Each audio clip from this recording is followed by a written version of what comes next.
What is this series called?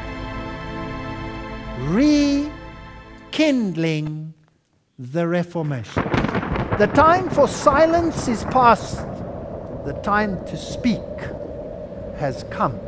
Wake up the whole world. Now is the high time to awake out of sleep. Today I'm going to show you the seed of the new world order and also the mark of the beast that they already have. All they have to do is enforcing their law. The whole thing is tied with religion. That's why Revelation chapter 13 verse 17, the Bible says no one can buy or sell. Notice. It's a great honor for me.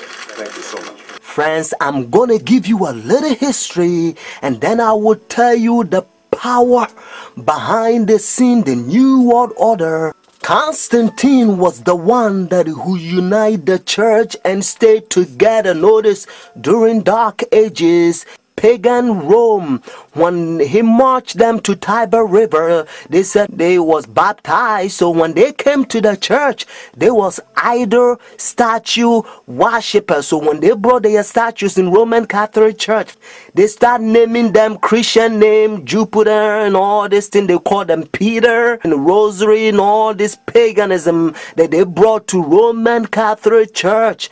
And some of the Christians they don't like, so they protest against. That's why they call them Protestants or Protestant. So they set up their Jesuit order during 1500. The reason they said their Jesuit order is to destroy the Christians that they protest against their paganism. I'm tired of people saying Christianity is a crutch. It's not a crutch, it's a cross. This planet is covered in blood as a consequence of people who stood for righteousness and truth. They also infiltrate the state to control the whole world. The Jesuits, they created Masons, and now they got Skull and Bones, the Illuminatis, all them secret societies, friends. And what else? Obama and all them powers, they all belong to secret societies. I love everybody. I don't have a choice if I want to go to heaven, but I got to tell you the truth. He wrote, we must move as quickly as possible to a one-world government, a one-world religion, under a one-world leader. So as he began to travel the world, over 100 trips in his 25 years, the world was watching.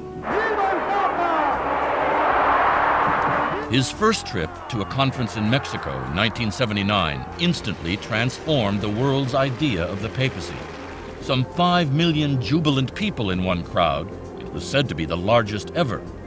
Among those surprised was John Paul himself.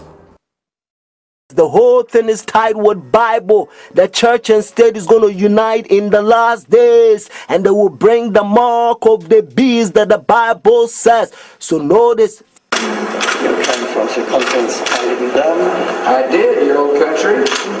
Yes. And it was successful. Successful? You have some decisions. It's not so easy in this course.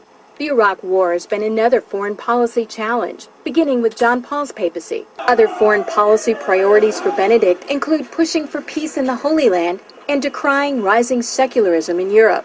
He's also been quietly working to establish relations, something that was not possible during the last papacy, largely because of John Paul's role in the fall of communism in Poland. The Chinese obviously didn't want John Paul II running around China doing the same thing.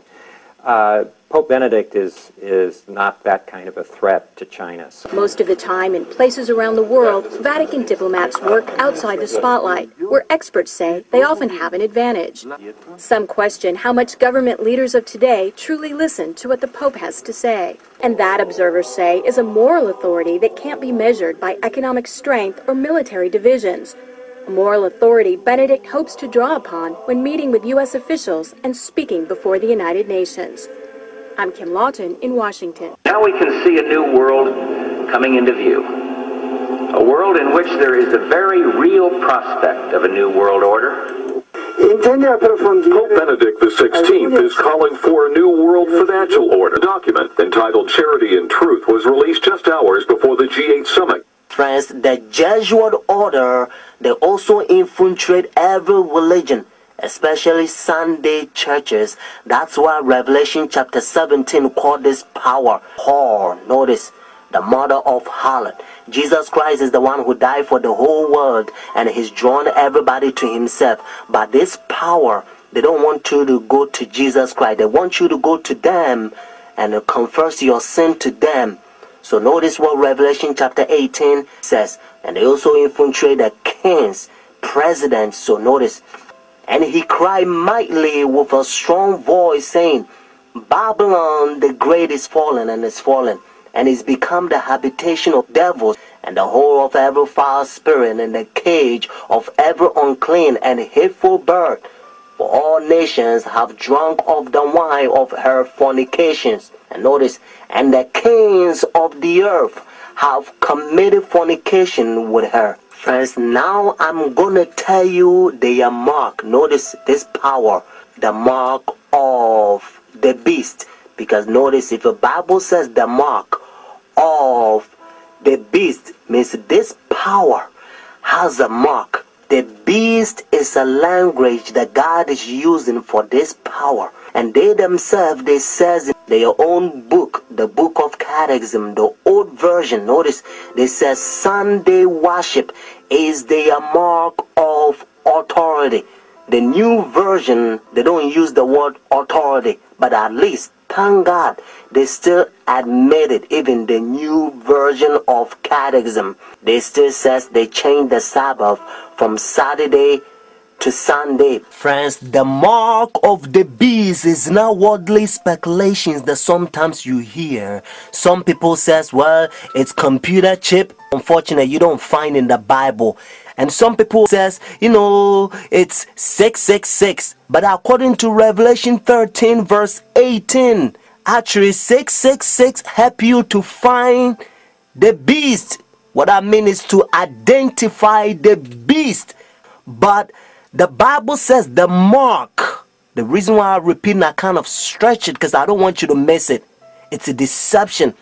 Notice the mark of the beast. It's clear. It means the power, the beast has a mark to change the Sabbath from Saturday to Sunday. Unfortunately, Sunday churches, they adopt sun worship day for so many years. They don't want to get rid of it. But actually, it's a pagan sun worship day, Sunday worship. Look, even the spellings, you'll find out. Matter of fact, if you look at your calendar, Sunday is always begin as the first day of the week. Unfortunately, they will skip, and some people, they don't know, they will count Monday as the first day of the week, because according to Revelation chapter 12 verse 9, the devil will deceive the whole world. So it's a deception. So the devil, he's in the process blinding the people, including the Christendom. Friends, if you go to church Sunday, notice the first day church, now you don't have the mark of the beast according to Revelation 14 and 13, unless the law is enforced. That's why now you hear different country, they try to forcing the people to now sell or do anything on Sunday because they try to enforce the law. But according to Bible, notice, United States is the one who's going to cause the whole world to worship the beast. Their sun worship day means Sunday worship according to Revelation 13. So whenever United States enforce the law, then every country also going to enforce, because they control the whole world. Every president on the Roman Catholic Church. When our founders declared a new order of the ages, they were acting on an ancient hope that is meant to be fulfilled. And now, because they control every president in every country, their new world order, so now they're using the president to sign up laws and all kinds of rules like gay and lesbian. And now they don't want you to talk about Bible.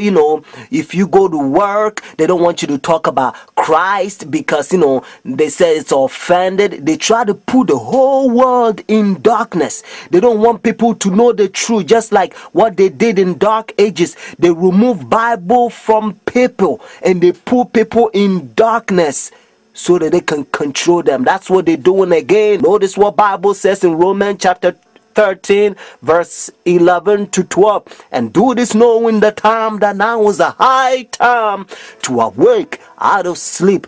Now our salvation is nearer than when we first believed. The night is far spent, the day is at hand. Therefore let us cast off the work of darkness and let us put on the armor of light. The time you have spent to study Bible a year, now you have to do it couple months. It's time to pray more and talk less. Friends, Jesus Christ is coming for the church without spot or wrinkle. Watch this.